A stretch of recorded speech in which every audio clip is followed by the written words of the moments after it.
안녕하세요, 박민수 원장입니다. 항상 구독해 주시고 좋아요를 눌러주셔서 진심으로 감사드립니다.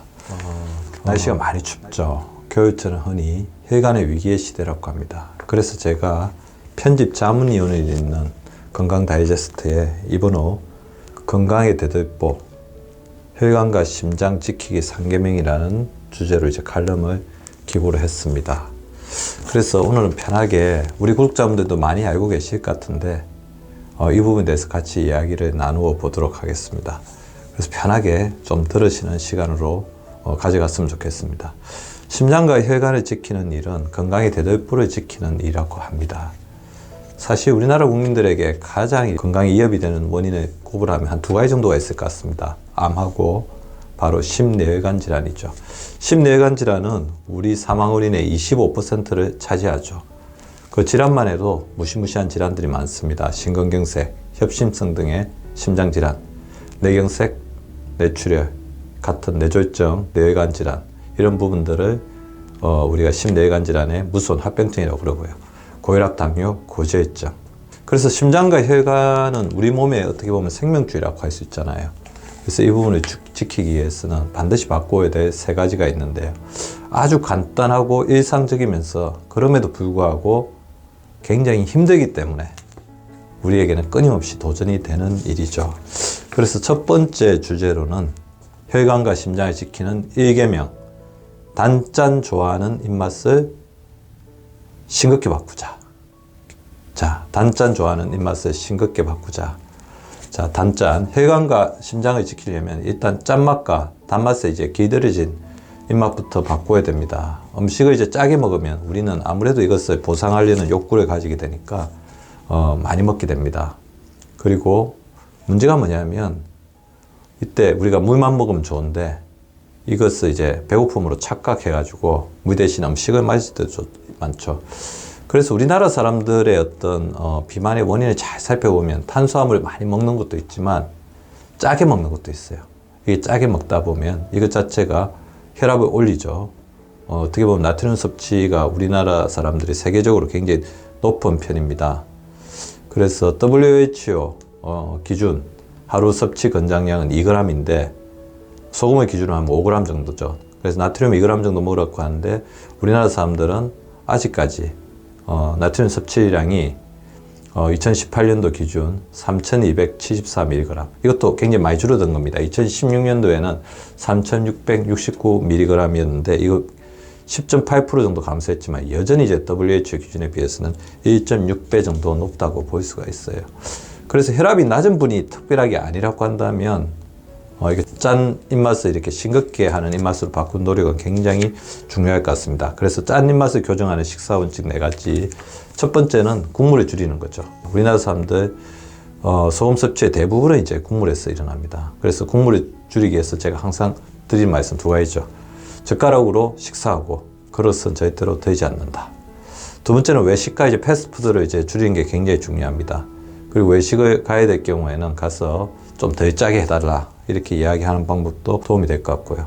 그냥 가공식품으로 파는 어떤 음식들은 짜게 되어 있는 음식들이 많을 수 있어요. 그래서 이 음식들을 가급적 줄이고 표적으로 소금이 많이 밴 건어물이나 소금을 첨가한 땅콩, 각종 짭조름한 스낵류 등은 조금 주의해서 드시는 게 좋을 것 같습니다.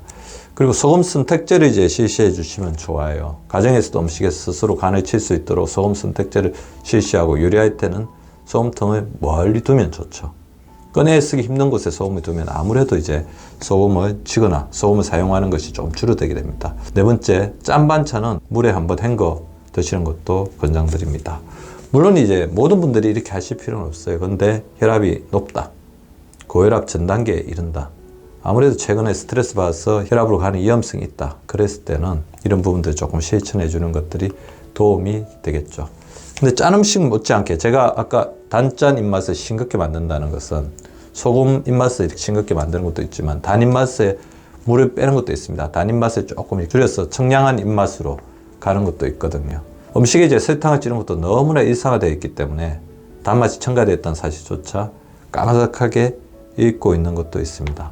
설탕이나 각종 감미료 또 단맛 나는 정제 탄수화물은 혈관의 노화와 염증을 촉진하고 비만을 일으키는 주범이 됩니다. 자, 그래서 단 입맛 굉장히 무섭죠. 당뇨, 비만, 당뇨가 되면 당뇨만막증, 신장의 어떤 미세 혈관증, 여러 가지 질환들, 손발 괴사까지 일어날 수 있습니다. 그래서 그걸 줄이기 위해서 제가 항상 말씀드리죠. 식사 순서를 바꾸어 야채나 반찬을 먼저 먹고 밥은 나중에 드셔 보시기 바랍니다. 밥 한 번, 반찬 한 번 이렇게 드시지 말고 채소 한 번, 비채소 한 번, 밥 한 번, 자연스럽게 탄수화물 섭취가 줄어들 수 있죠. 그래서 밥 한 번, 반찬 한 번이 아니라 채소 한 번, 비채소 한 번, 밥 한 번 이렇게 드시라는 것입니다. 그리고 무엇보다 중요한 것, 우리 소화효소에 저항하는 포만감을 주고 배부른 감을 주고 그 다음에 혈당을 천천히 올리는 저항성 전분의 이제 비율을 높여주시기 바랍니다. 흰쌀밥을 드실 경우 같은 경우 현미잡곡밥으로 바꾸고 자주 먹는, 자주 드시는 면 음식의 재료를 정제되지 않은 공유로 바꿔보는 게 좋을 것 같습니다. 통밀빵이나 잡곡빵으로 이제 바꾸면 더욱더 좋겠죠. 그리고 탄수화물이 줄어들게 되면 또 이 부분에 대해서 욕구가 생깁니다. 그래서 탄수화물이 줄어든 만큼 빠진 칼로리는 채소, 견과류, 키, 레몬, 고구마, 두부, 다시마, 미역, 시금치 등의 간단한 음식으로 채워보시기 바랍니다. 건강한 음식으로 이렇게 드시면 좋겠죠. 그래서 단맛 보충을 위해 과일을 드시되 당지수가 높은 속만 드시지 말고 껍질까지 함께 먹는다면 오히려 혈관과 심장을 이롭게 할 수 있죠. 그리고 가공식품은 최대한 줄여야 되겠죠. 특히 아이스크림, 케이크, 초콜릿 등 당지수가 높은 가공식품을 제한하고 요리할 때 자주 사용하는 설탕, 시럽, 액상 가당의 섭취량, 사용량을 좀 줄여보는 게 좋을 것 같습니다. 그리고 포만감을 높여야 됩니다. 어쨌든 배가 고프면 우리가 탄수화물에 대해서 요구하기가 굉장히 힘들어요. 그래서 포만감을 높이기 위해 적당한 육류와 달걀을 섭취하고 저는 이제 하루에 달걀 하나씩 드시는 것, 육류 섭취가 아무래도 힘들면 달걀 하나를 드셔서 동물성 단백질을 섭취해 주는 게 굉장히 도움이 될 것 같고요. 하루에 물 2리터를 반드시 드셔주시기 바랍니다. 배가 고픈 상태에서 탄수화물의 유혹을 이기기는 쉽지 않습니다. 배를 좋은 음식으로, 건강한 음식으로 자꾸 채우는 노력이 필요합니다. 혈관, 심장 지키는 이계명, 근육 안 쓰는 생활에서 근육 쓰는 생활로 바꾸자.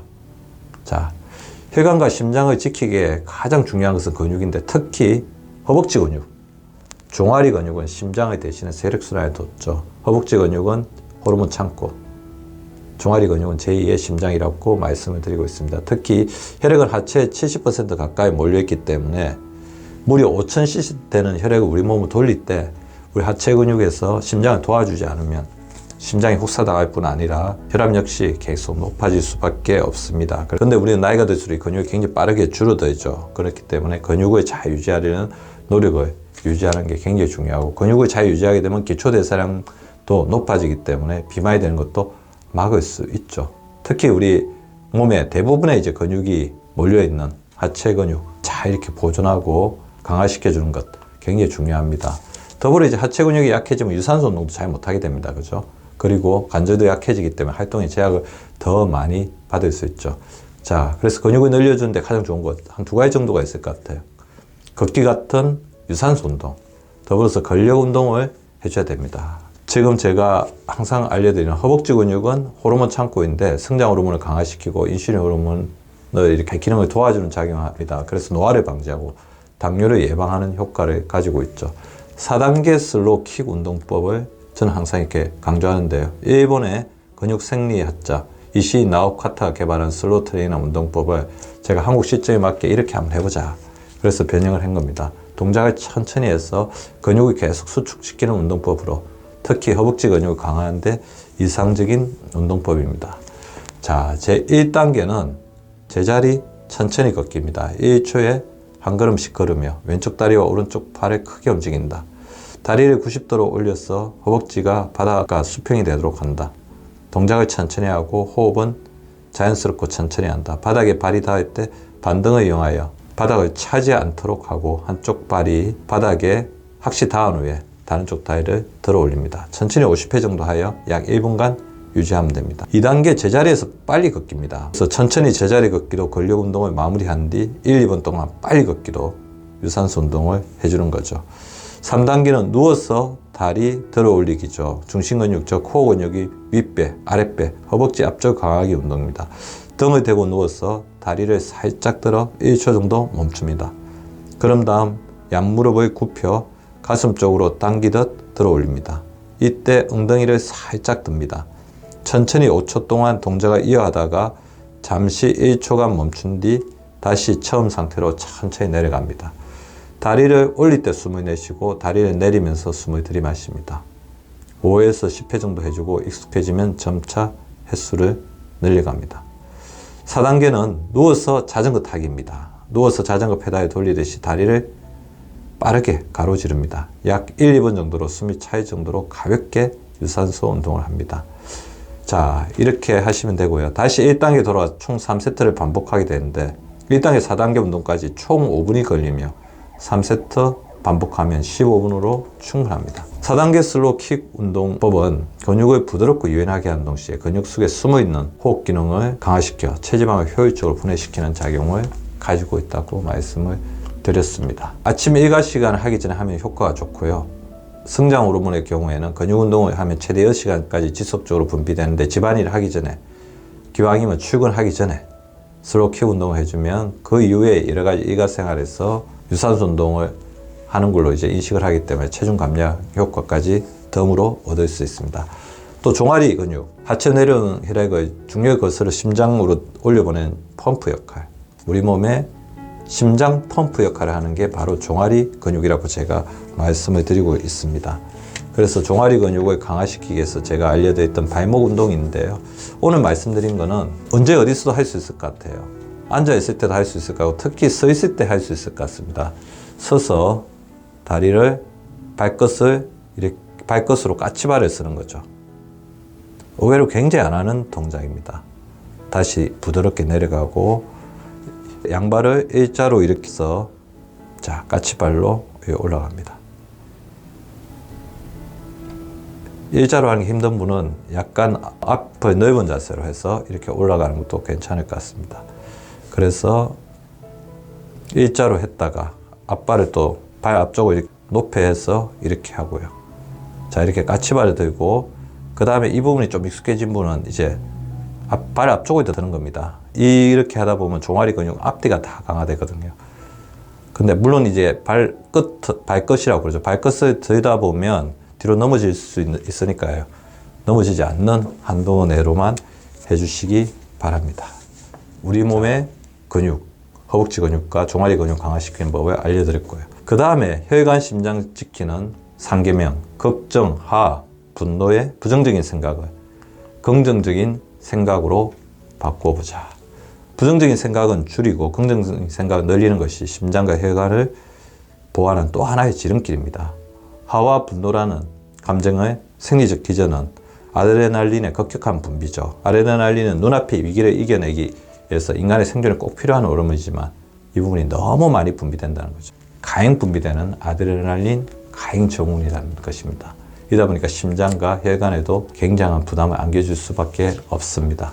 문제는 이제 아드레날린 자체가 우리 몸에 부담을 주고 혈압을 올리는 것뿐만 아니라 아드레날린이 급격히 이제 분비되는 순간이 우리 몸에 활성산소가 가장 많이 만들어지는 순간이라는 것입니다. 활성산소로 인한 몸의 노화도 집중화될 수밖에 없죠.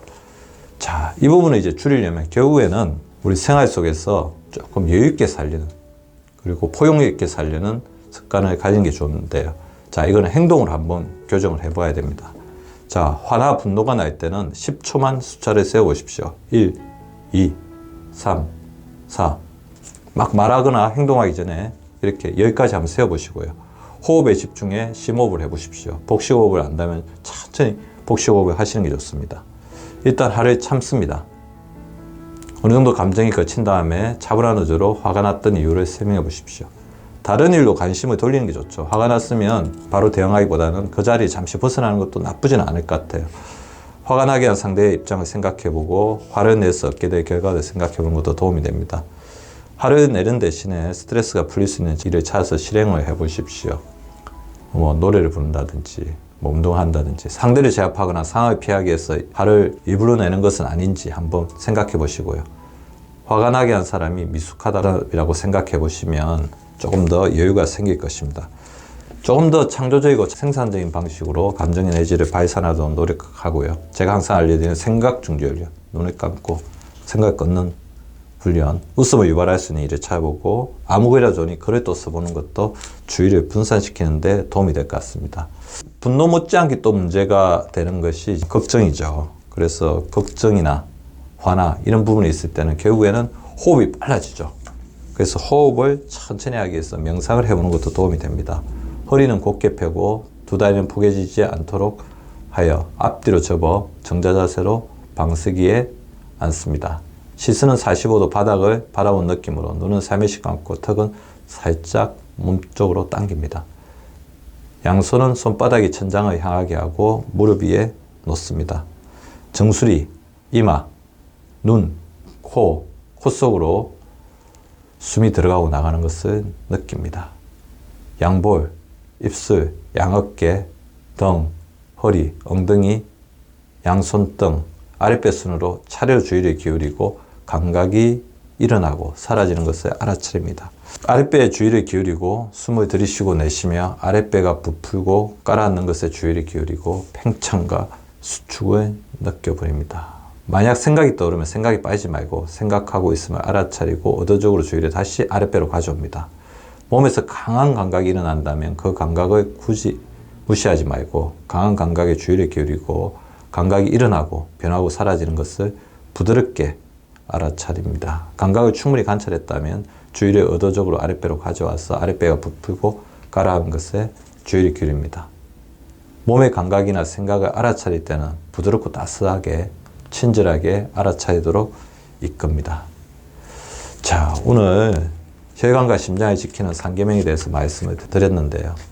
생활 속에서 어떻게 보면 쉽게 실천할 수도 있지만 또 실천하기가 쉽지도 않을 수 있습니다. 하지만 제가 드리는 말씀은 두 가지입니다. 우리 혈관과 심장에 조금 더 투자를 해 주십시오. 그들을 아끼도록 노력해 주십시오. 그리고 좀 더 여유 있는 생활, 그리고 긍정적인 생각을 조금 더 가져오신다면 우리의 심장과 혈관은 좀 더 건강해질 것입니다. 2022년 보다 건강해지는 우리 구독자분들 되시기 바라면서 오늘의 강의를 마치도록 하겠습니다. 항상 감사드립니다. 구독과 좋아요는 박미수 박사 TV를 지속시키는 생명력입니다. 많이 구독해 주시고 좋아요를 눌러 주시기 바랍니다. 항상 감사드립니다.